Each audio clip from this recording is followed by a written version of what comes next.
தெய்வத்தால் ஆகாது எனினும் முயற்சி தன் மெய் வருத்த கூலி தரும் பிறப்புக்கும் எல்லா உயிருக்கும். கோவை மாநகர மாவட்ட கழக செயலாளர் திரு வி சம்பத்குமார் அவர்களே, மாநில உறுப்பினர் சேர்க்கை அணி செயலாளர் திருமதி சி விஜயலட்சுமி அவர்களே, கொள்கை பரப்பு இணைச் செயலாளர் திருமதி தாகிரா அவர்களே, கொள்கை பரப்பு செயலாளர் திரு ராஜ்மோகன் அவர்களே, துணை பொதுச் செயலாளர் திரு CTR நிர்மல்குமார் அவர்களே, தலைமை நில செயலாளர் திரு A ராஜசேகர் அவர்களே, பொருளாளர் திரு P வெங்கட்ராமன் அவர்களே, பொதுச் செயலாளர் அன்புமிகு அண்ணன் திரு N ஆனந்த் அவர்களே, நேற்று குறிப்பிட்டதை போல 1967 குறிப்பாக 1977 ஒரு ஜனநாயகம் இல்லாத ஒரு ஆட்சியை இருந்த ஒரு இருண்ட காலத்தில் புரட்சி தலைவர் எம்ஜிஆர் அவர்கள் 3 எழுத்தில் தோன்றினார். அதன் பிறகு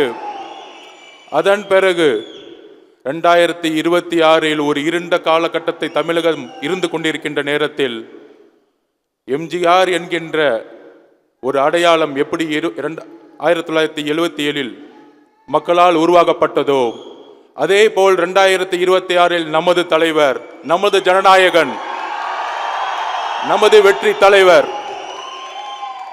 தமிழக வெற்றி கழகத்தின் சார்பாக வணக்கம் தெரிவித்து இங்கு அமர்ந்திருக்கக்கூடிய கட்சியினுடைய மாவட்ட செயலாளர்கள், ஒன்றிய செயலாளர்கள், கிளை கழக செயலாளர்கள், வாக்குச்சாவடி முகவர்கள் ஆகிய என்னுடைய தோழர்களுக்கும் என்னுடைய வணக்கத்தை கூறி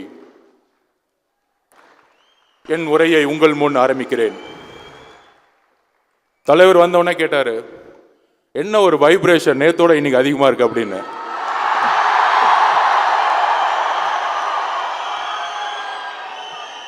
தான் சொன்னேன், இன்னைக்கு கோயம்புத்தூர், கரூர், திருப்பூர் நீலகிரியிலிருந்து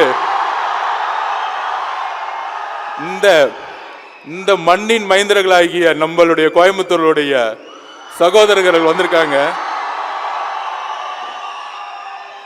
மண்ணுக்கே உரிய ஒரு வெறின்னு சொல்லலாம். அதாவது நேத்து என்ன சொன்னேன், இங்க இருக்கக்கூடியவர்கள் இளைஞர்கள் இது பார்த்துருப்பீங்க டிவி டிபேட்ல. இந்த இளைஞர்கள்லாம் வச்சுட்டு இவங்க என்ன பண்ண போறாங்க தம்பிங்களா? அண்ணன் சொன்ன மாதிரி இந்திய எதிர்ப்பு போராட்டம் 1965 நடத்தியது 30 வயதிற்கும் உட்பட்ட இளைஞர்கள் என்பதை மறந்து விடாதீர்கள். அதே போல ஒரு ஊழல் ஆட்சியை எதிர்ப்பதற்கு, ஒரு அடிமை ஆட்சியை எதிர்ப்பதற்கு இன்றைக்கு ஒரு புரட்சி இங்கு உருவாகி கொண்டிருக்கிறது. புரட்சி எப்பயுமே டக்குன்னு தெரியாது. பொறுமையா அப்படியே ஸ்லோவா மக்களால எப்படி நேற்று ஏர்போர்ட் இறங்குனதுல இருந்து ஹோட்டல் வரத்துக்குள்ள எப்படி ஒரு மக்களுடைய பயணம் அவங்கள எப்படி ஒரு ரோட் ஷோ இருந்துச்சோ அதே மாதிரி இன்னைக்கு ஹோட்டல்ல இருந்து இந்த காலேஜ் வரத்துக்குள்ள 2.5 மணி நேரம். இது தமிழக வெற்றி கழகத்தினுடைய கட்சி தொண்டர்கள் அல்ல, மக்களுடைய செல்வாக்கு, ஒட்டுமொத்த கோயம்புத்தூர் மக்களுடைய செல்வாக்கு. பொதுவா சொல்லுவாங்க, பெரிய பெரிய கட்சிகள் பூத் லெவல் கமிட்டி மீட்டிங் நடத்துவாங்க. மீட்டிங் நடத்தி கையில் 1500 ரூபாய் கவரை கொடுத்து, கையில ஒரு கோட்டரை கொடுத்து, லாரியில போட்டு பஸ்ல போட்டு அமைச்சிட்டு இருப்பாங்க. அப்படி இல்ல தமிழக வெற்றி கழகம். தலைவரால், கொள்கையால், ஒரு குறிக்கோளால், மக்களுடைய எதிர்காலத்துடைய நம்பிக்கையால் உருவாக்கப்பட்டது தமிழக வெற்றி கழகம். அதனால்தான் இன்றைக்கு 1 ரூபாய் காசு இல்லாம காலையில 6 மணிக்கு பஸ்ஸை பிடிச்சி இங்க உட்கார்ந்துட்டு இருக்கோம். 6 மணில இருந்து ஈவினிங் 8 மணி வரைக்கும் ஒரு இடத்துல ஒரு கட்சியோடைய ஒரு நிர்வாகி உட்கார்ந்திருக்க முடியும்னா 2026 தமிழக வெற்றி கழகத்திற்கான நாள் என்பதை நாங்கள் வலியுறுத்த கொள்கிறோம். கிட்டத்தட்ட இன்னைக்கு 25 சட்டமன்ற தொகுதிகள், அண்ணா சொன்ன மாதிரி 7315 BLA மெம்பர்ஸ், வாக்குச்சாவடி முகவர்கள். அண்ணா சொன்ன மாதிரி 21 பேர் ஒரு பஸ் ரிப்பேர்ல மாட்டிக்கிட்டாங்க. 7294 வித் QR கோடோட இங்க உட்கார்ந்துட்டு இருக்காங்க. உங்களை மாதிரி டம்மியா உட்காரல. இத்தனை நாள் வரைக்கும் கேட்டு இருந்தாங்க, தமிழக வெற்றி கழகத்திற்கு கட்டமைப்பு இருக்கா? தோ பாருங்க, 2 நாள் தமிழகம் கோயம்புத்தூர்ல இருந்து குரல் கேட்கலையா?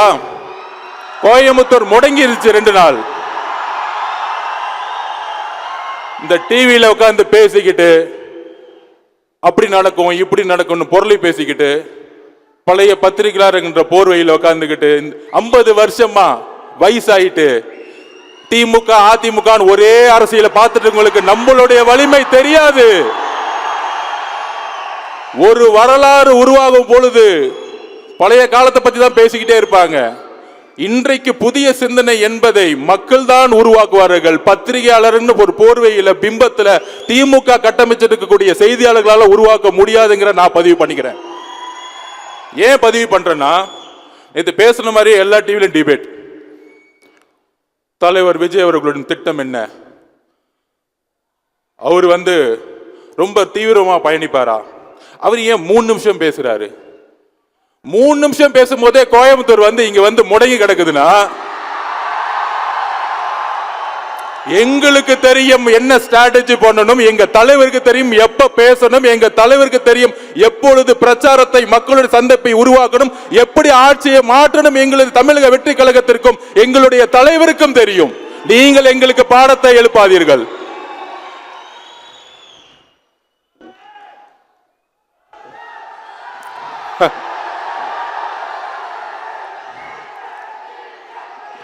சென்னையில உட்கார்ந்துட்டு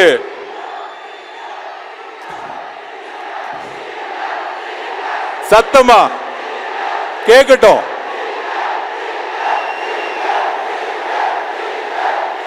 போதும், இது போதும். சென்னையில் இருக்கவங்களுக்கு இது போதும், கோட்டையில் உட்கார்ந்து இது போதும்.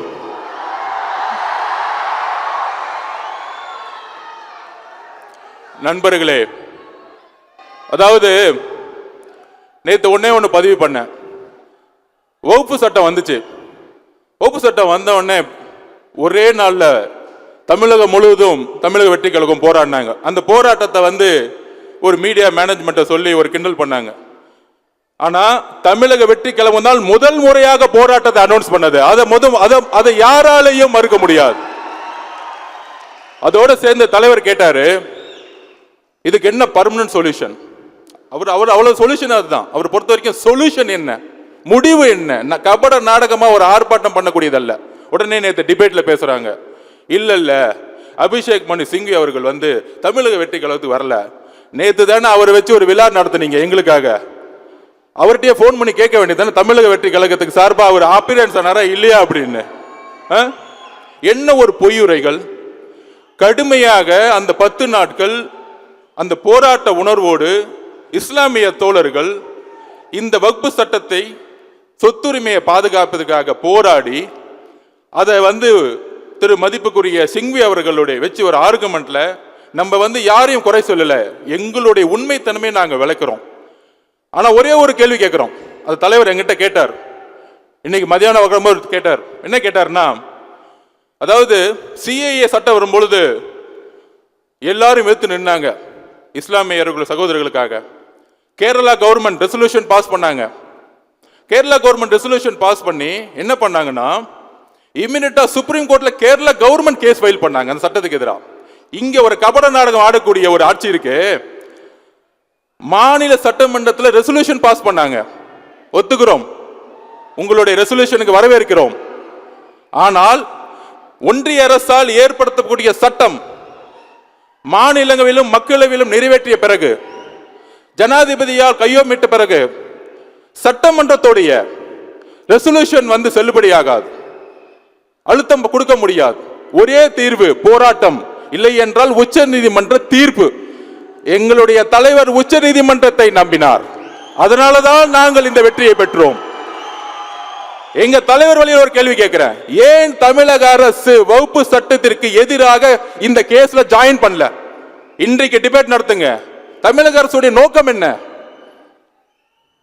தைரியம் இருந்தால் தமிழக அரசு சொல்லட்டும். ஏன் தமிழக அரசு இந்த கேஸ்ல இஸ்லாமிய தோழர்களுக்காக வகுப்பு சட்டத்திற்காக ஏன் இந்த கேஸ்ல கேஸ் ஃபைல் பண்ணல? தமிழக வெற்றி கழகம் தான் உண்மையான எதிர்க்கட்சி. எங்கள் தலைவர் தான் இன்றைக்கு உண்மையான எதிர்க்கட்சி தலைவர். 10 மாதம் நீங்கள் ஒரு மிகப்பெரிய எதிர்க்கட்சி தலைவர்களை பார்ப்பீர்கள் எங்கள் தலைவர் மூலியமாக. உங்களுடைய கபட நாடகத்தை எங்கள் தலைவர் தோலுரித்து காட்டுவார். இந்த கேள்விக்கு இன்னைக்கு தமிழக அரசுக்கு பதில் சொல்ல தயாரான்னு இன்னைக்கு ஈவினிங் டிவியில பார்ப்போம்.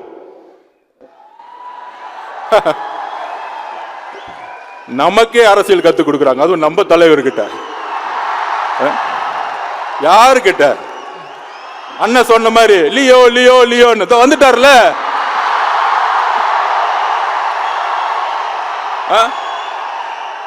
ஏன் வரல ஏன் வரல? கோயம்புத்தூர் 2 நாள் என்ன ஆச்சுன்னு பாத்தீங்கல்ல? பாத்துக்கோங்க. இன்னும் தமிழகம் முழுவதும் எப்படி இருக்குன்னு பாத்துக்கோங்க. காவல்துறைக்கு ஒன்னே ஒண்ணுதான், தயவு செய்து பாதுகாப்பை மட்டும் ரெடி பண்ணி வச்சுக்கோங்க. மக்கள் பாதுகாப்பு, எங்க தலைவரோட பாதுகாப்பை நாங்க பாத்துக்குவோம். மக்கள் பாதுகாப்புக்கு எங்கள் தலைவர் வரும்பொழுது மக்கள் பாதுகாப்புக்கு தமிழக அரசுதான் காரணம் என்பதை நாங்கள் இப்பொழுது பதிவு செய்கிறோம். ஏதோ ஒரு தவறு நடந்தால் உங்களுடைய சூழ்ச்சிகள் மூலம் எங்களுக்கு கெட்ட பேரை நீங்க உருவாக்க முடியாது. அதை நாங்க இப்ப பதிவு பண்ணிக்கிறோம். எங்க தலைவருடைய பாதுகாப்பை எங்களுக்கு உறுதிப்படுத்த தெரியும். அப்புறம் பிஎல்ஏ மெம்பர்ஸ்க்கு ஒன்னே ஒன்று சொல்றேன், நம்மளுடைய வாக்குச்சாவடி முகவர்களுக்கு. அதாவது நம்மளுடைய சக்தி நம்ம உணரணும். அதாவது கட்சி ரீதியா ஜெனரல் செக்ரட்டரி, அதுக்கப்புறம் பெரிய பெரிய மாவட்ட செயலர்கள் இருப்பாங்க.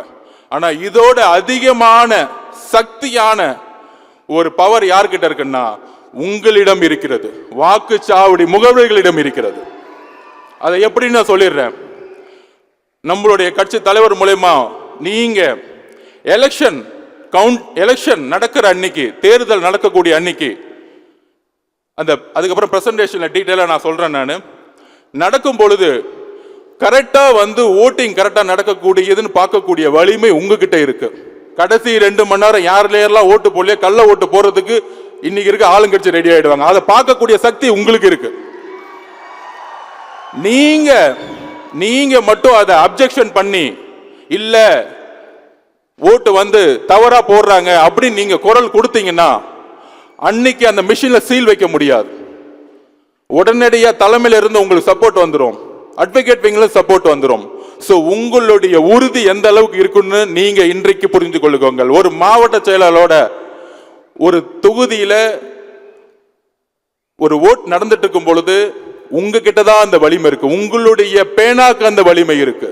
நீங்க சைன் போடல, அந்த பெட்டியில சீல் வைக்க முடியாது. நம்பர் 1. நம்பர் 2, கவுண்டிங் அன்னைக்கு நீங்க தான் ரவுண்ட் டேபிள் உட்கார்ந்துட்டு இருப்பீங்க, எம்எல்ஏ சார்பாக, தொகுதிகள் சார்பாக, கட்சி சார்பாக. அப்பொழுது கவுண்டிங்ல ஏமாற்றப்பட்டால் அந்த அலுவலர்களோ இல்ல அந்த கட்சியோ ஆளுங்கட்சி மூலமா ஏமாற்றப்பட்டால் நீங்க அப்ஜெக்ஷன் தெரிவிச்சீங்கன்னா ரிசல்ட்டை டிக்ளேர் பண்ண முடியாது. ஒரு எம்எல்ஏவோட ரிசல்ட்டை டிக்ளேர் பண்ண முடியாத அளவுக்கு உங்களுக்கு வலிமை இருக்கிறதை நீங்க புரிஞ்சுக்கோங்க. அதுதான் வாக்குச்சாவடி முகவர்களுடைய உண்மையான வலிமை. அப்புறம் இப்போ ஒரு தலைவர் வழிகாட்டுதல ஒரு புக்கு கொடுப்பாரு, அந்த பிரசன்டேஷன் போடுங்க.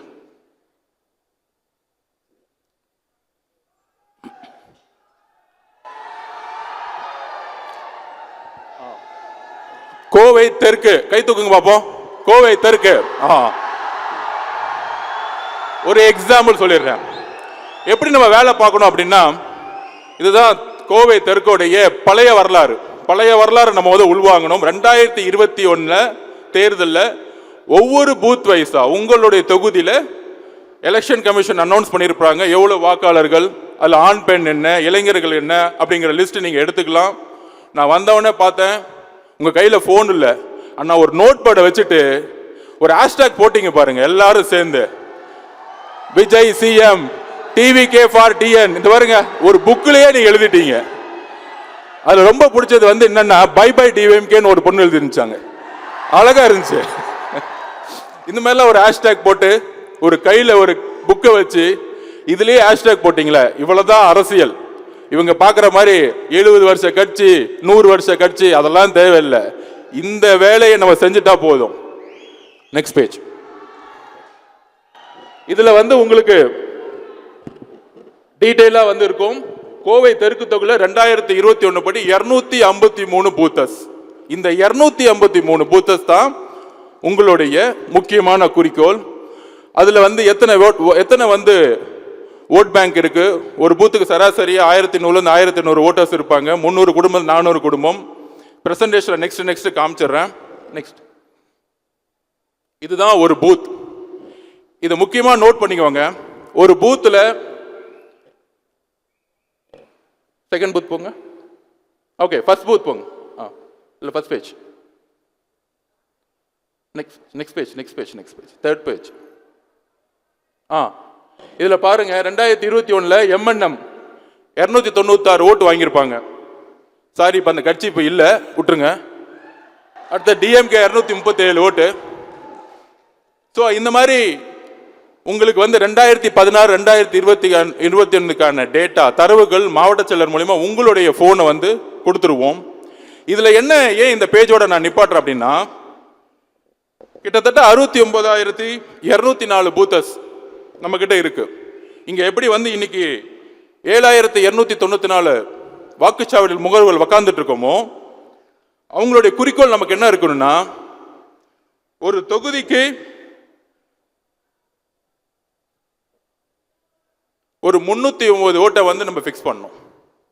நம்மளுடைய குறிக்கோள் என்னன்னா, ஒரு தொகுதி, அதாவது தலைவர் பிரச்சாரம் பண்ணுவாரு, மக்கள்கிட்ட ரீச் ஆயிடுவார். ஆனா நம்மளுடைய குறிக்கோள் என்ன இருக்கணும்னா, ஒரு தொகுதிக்கு நம்மளுடைய வாக்குச்சாவடிகள் முகவர்கள் கிட்டத்தட்ட 300 இருந்து 400 குடும்பம் இருக்கும், 1200 ஓட்டு.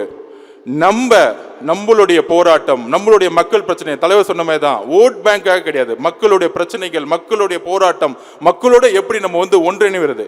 அப்படி ஒரு 350 பேரை ஒவ்வொருத்தரும் ரீச் பண்ணிட்டோம்னா, இப்ப சொல்றாங்களே கூட்டணி என்ன, கூட்டணி இருந்தா என்ன, அதாவது 2 பெரிய, நேத்தெல்லாம் பாருங்க டிவி டிபேட்ல 2 பெரிய கூட்டணிகள் உருவாயிருச்சு. அதுல அந்த திமுக காரெல்லாம் பாருங்க என்ன சொல்லுவாப்லன்னா, டிவிக்கே மூணாவது தாங்க அப்படின்னு. ஏன் தெரியுங்களா, ஒரு உண்மையான தலைவரை எதிர்கொள்வதற்கு பயம். டிவிகே டிஎம்கேன்னு வந்துடக்கூடாதான், டிவியில் உட்காந்து பேசிட்டு இருக்காங்க. அப்படி வந்துட்டா என்ன ஆகும், டிஎம்கே தோத்துரும் அப்படிங்கிறதுக்காக ஒரு உளவியலை கிரியேட் பண்றாங்க. அந்த உளவியலை உரைக்க முடியும் வரலாற்றோடைய, அதாவது பாஸ்ட், பிரசன்ட் அண்ட் ஃபியூச்சர்னு சொல்லலாம். பாஸ்ட்ல ஒரு எக்ஸாம்பிள் இருக்கு, அதை நான் சொல்லிடுறேன். 1977 நம்ம சொல்றோமே எம்ஜிஆர்னு, ஏன் 2027 வரக்கூடாது அப்படின்னு, அதுக்கான நோக்கத்தை நான் இப்ப சொல்லிடுறேன், தரவுகளோட சொல்றேன். அதாவது 1974 திமுக வாங்கின ஓட்டு பாத்தீங்கன்னா 24.90%, காங்கிரஸ் 17%. 1967 முன்னாடி ஆண்ட கட்சி ஜனதா பார்ட்டின்னு ஒன்று இருக்கும், ஜெயபிரகாஷ் நாராயண் அவர்கள் உருவாக்கிய பார்ட்டி. அந்த காலத்துல 16%, எம்ஜிஆர் அவர்கள் 30.40%. வெறும் 30% நம்ம ரீச் பண்ணா போதும், நம்ம ஆளுங்கட்சி ஆயிடுவோம். ஏனென்றால் 2026 தமிழக வெற்றி கழகம் முதன்மையான கட்சி, அதுக்கப்புறம் தான் திமுக, அதுக்கப்புறம் தான் மித்த கூட்டணி, தேசிய முற்போக்கு என்டிஏ கூட்டணி. அப்ப 3 கூட்டணிகள், 3 முனை போட்டி ஏற்படும் பொழுது, இல்ல 4 முனை போட்டிகள் ஏற்படும் பொழுது, நம்ம ஒரு பூத்துக்கு 350 ஓட்டு வாங்கினா போதும், நம்ம தான் தனிப்பட்ட முறையில் ஆளுங்கட்சி. அதை நாம் மறந்துடக்கூடாது. 350 ஓட்டிட்டு 69,000 போட்டு பாருங்க, 2,40,00,000 ஓட்டுக்கு மேல வந்துடும் நமக்கு. இது போதும். அப்ப நம்மளுடைய பணிகள் என்ன, அதை விளக்குறதுக்கு தான் தலைவர் பேசின பிறகு ஒரு பிரசன்டேஷன் இருக்கு. இதை எப்படி மாநிலம் தலைவில் 69,206 பூத்தை நம்ம இணைக்க போறோம், எப்படி 2077 ரிசல்ட் நம்ம கொண்டு வர போறோம். தோழர்களே, நமக்கு எதிராக தொலைக்காட்சியிலையும் கைபேசிலையும் நிறைய பொய் பிரச்சாரங்கள், உங்களால வெற்றி பெற முடியுமா, அவங்க பலமா இருக்கிறாங்க, பணபலத்தோட இருக்கிறாங்க, அவங்க ஒரு மிகப்பெரிய மாவட்ட செயலாளர், எந்த ஊழல் பணத்தாலையும் 2026 வெற்றி பெற முடியாது, எழுதி வைத்துக் கொள்ளுங்கள். அதுக்கு ஒரு உதாரணமே சொல்லிடுறேன். 2021 என்னோட தேர்தல் எக்ஸ்பீரியன்ஸை சொல்றேன். இந்த விசிகே கம்யூனிஸ்ட் தோழர்களா இருக்கான் பாருங்க, எந்த செலவு பண்ணாம ஜெயிச்சாங்க. அதை நான் உறுதியா சொல்றேன், செலவு பண்ணாம ஒரு எம்எல்ஏ ஜெயிக்க முடியும். அப்படி ஒரு கட்டமைப்பை உருவாக்குவாங்க. காசு இருந்தா தான் ஜெயிக்க முடியும், அவங்க மிகப்பெரிய ஆளுன்னு கிடையவே கிடையாது. நம்மளுடைய தலைவருடைய பிரச்சாரம் போதும், ஒரு உண்மையான தலைவர் புதுசா வந்துட்டாருங்கிற பிரச்சாரம் போதும், மக்கள் சந்திப்பு போதும். 2 நாள் பேரதிர்வுகளை கோயம்புத்தூர் உருவாக்கும் பொழுது கண்டிப்பாக நீங்கள் ஜனவரியில் எழுதி வச்சுக்கோங்க, முதன்மை கட்சியா எடுத்த உடனே சர்வே ரிப்போர்ட்ல தலைவர் 45% 50% ஃபர்ஸ்ட்ல போய் நின்னுட்டு போயிட்டே இருப்பாரு. நம்மளுடைய குறிக்கோள் என்னன்னா எதையும் கடக்காம ஒரே குறிக்கோள், ஒரே ஸ்ட்ரெயிட் ஃபார்வர்ட். 100 மீட்டர்ஸ்ல உசேன் போல்ட் ஒரு ட்ராக் எடுத்து எப்படி நம்ம ரேஸ்ல அடிப்போமோ, பின்னாடி இருக்கிறவன், சைடுல இருக்கிறவன், முன்னாடி இருக்கிறவன், மத்தவங்கலாம் 72 வயசு ஆயிடுச்சு, ஓடவே முடியாது. நம்ம தலைவர் ஓட ஆரம்பிச்சாரு, முடிச்சிட்டு போயிட்டே இருப்பாரு. அந்த அளவிற்கு நமக்கு வலிமை இருக்கு. அந்த வலிமையை இந்த புக்ஸ், இந்த டேட்டா, கடந்த கால டேட்டா பிளஸ் அடுத்த பிரசன்டேஷன், அடுத்த ஒரு புக் பாத்தீங்கன்னா, அடுத்த ஒரு அந்த பென்டிரைவ், இந்த பென்டிரைவோட காப்பீஸ் எல்லாமே மாவட்ட செயலர் மூலமா உங்களுக்கு வந்து சேரும். அந்த பென்டிரைவ் மட்டும் கோயம்புத்தூர் தெற்கு சட்டமன்ற தொகுதி உள்ளடங்கிய 20 கோயம்புத்தூர் பாராளுமன்ற தொகுதிகள். கோயம்புத்தூர்ல இப்ப லேட்டஸ்டா எலெக்ஷன் கமிஷன் என்ன வாக்காளர்களை டிக்ளேர் பண்ணியிருக்காங்களோ அதோடைய ஒட்டுமொத்த தரவுகள் டேட்டா உங்களுக்கு வந்து இப்ப வந்து தலைவர் அவர்கள் எல்லா மாவட்ட செயலருக்கும் கொடுப்பாரு. இதோட நம்ம பிரசன்டேஷன்ல இப்ப சந்திப்போம். வாய்ப்பு கொடுத்த தோழர்களுக்கும் தலைவருக்கும் என்னோட நன்றி, வணக்கம்.